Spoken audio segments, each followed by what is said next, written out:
al via le giornate agrigentine di medicina interna, una iniziativa svolta qui presso l'ospedale di Agrigento il 20-21 settembre, ma con un nuovo appuntamento il 25 e il 26 ottobre. Dottore, è un'iniziativa che riscuote sempre tanto interesse nel settore medico, considerando l'alta qualità dei medici che relazionano. Sì, in effetti è una bellissima iniziativa. Quest'anno siamo arrivati alla quinta edizione.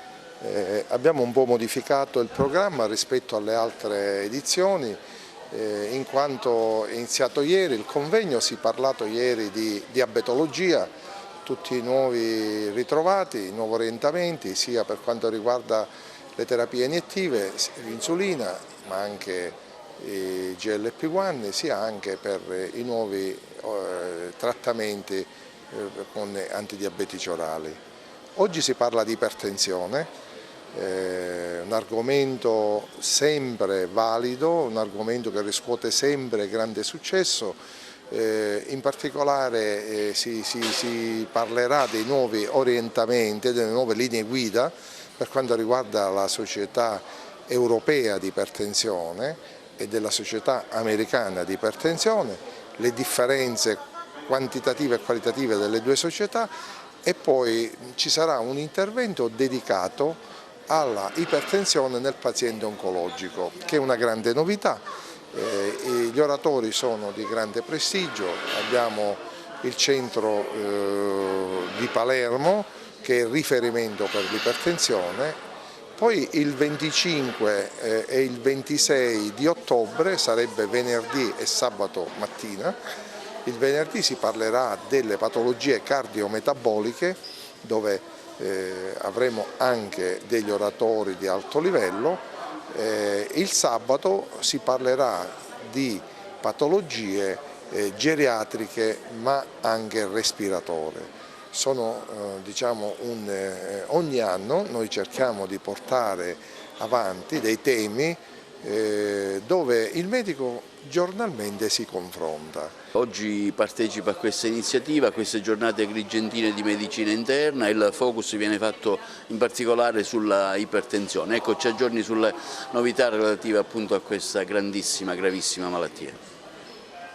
Le novità per quanto attiene le problematiche di cui oggi io mi sono occupato sono quelle relative agli orientamenti e alle indicazioni che sono risultate dalle linee guida nordamericane pubblicate nel 2017 e alle linee guida europee che sono state pubblicate nel 2018.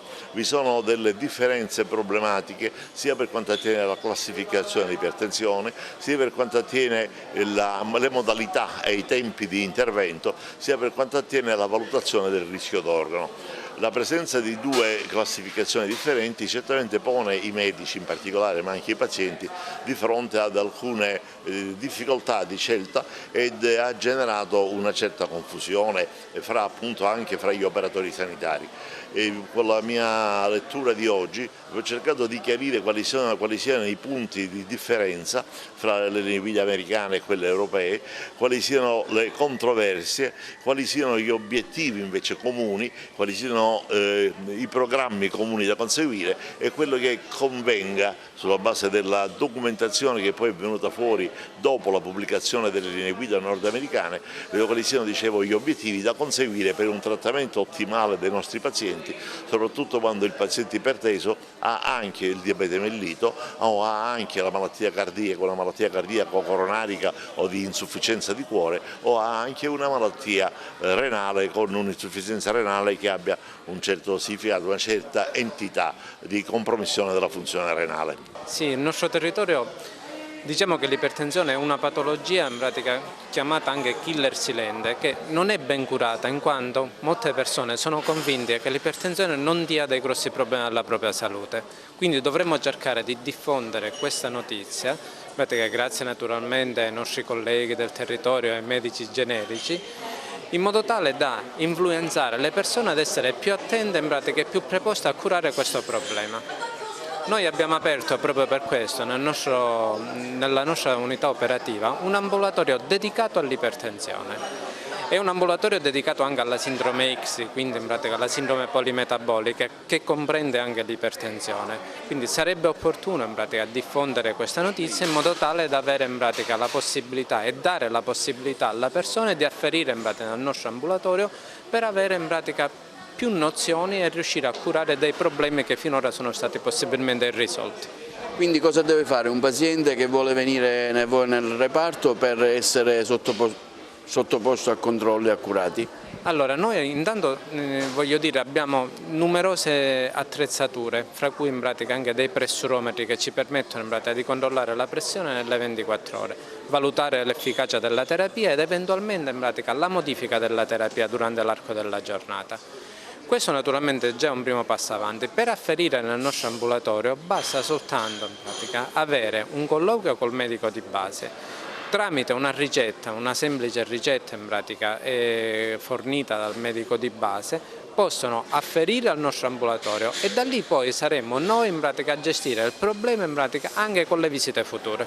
Quindi diciamo basta una semplice richiesta, venire qui in ospedale? Bravissimo, solo questo. Dopodiché è compito nostro fare tutto il resto.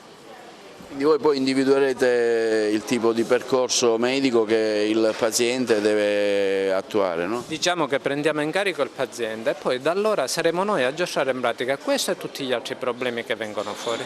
Ecco, presente a queste giornate agrigentine di medicina interna il tema particolarmente dibattuto oggi è l'ipertensione. Ecco, ci aggiorni sul suo intervento anche, dottore.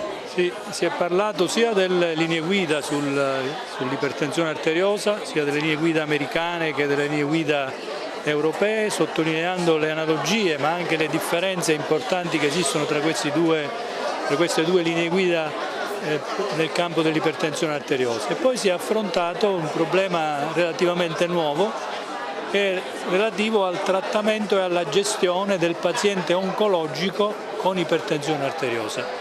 È un problema nuovo perché grazie alle nuove terapie antineoplastiche i pazienti oncologici sopravvivono più a lungo, ma sono esposti per questo motivo al rischio legato sia alle terapie oncologiche, alcune delle quali condizionano quasi inevitabilmente un incremento della pressione arteriosa, e sono le terapie più nuove, le terapie più moderne che agiscono riducendo la vascolarizzazione del tumore, e questo meccanismo, che è essenziale per contrastare la crescita del tumore, inevitabilmente porta anche a un aumento della pressione arteriosa e in alcuni casi a un peggioramento anche della funzione renale.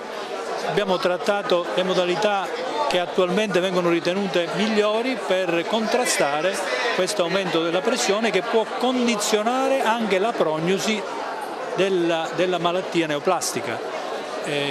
Abbiamo anche valutato quali farmaci antiipertensivi possano essere più idonei per il trattamento di questa ipertensione, anche se ci sono ancora molti punti da chiarire e la ricerca da questo punto di vista è particolarmente attiva nel suggerirci le nuove possibilità terapeutiche.